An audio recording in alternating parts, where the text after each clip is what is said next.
وزارت کارهای داخلی تاجیکستان خبر داد که عزت امان حامی شناخته در میان مهاجران کوری در دوشنبه بازداشت شده است.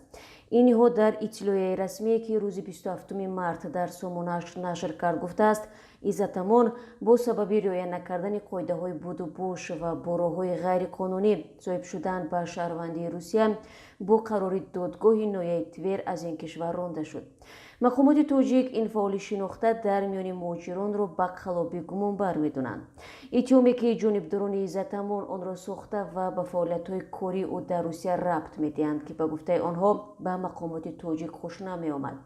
عزت امان یکی از حامیان حقوق شناخته تاجیک و رئیس مرکز تاجیکان در مسکو است که پیوسته سیاست‌های حکومت تاجیکستان را تنقید می‌کرد. جانبدارانش روز 25 مارس از ناپدید شدن او خبر دادند.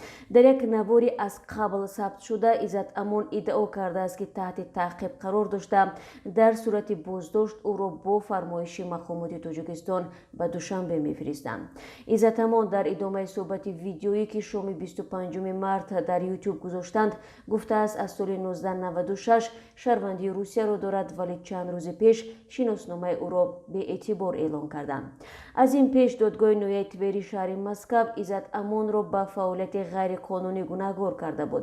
این قرار دادگاه روز 4 مارس امسال قبول شده 16 مارس حکم اجرا گرفته است. ماه اکتبر سال گذشته مقامات انتظامی مسکو دفتر مرکز تاجیکان را با بهانه جستجوی ادبیات افراطگرایانه تفتیش کرده بودند. در دستوری که نسخه آن در فیسبوک نشر شد گفته بودند خلف عزت احتمال ترغیبات افراطگرایی دینی را برا مانده است.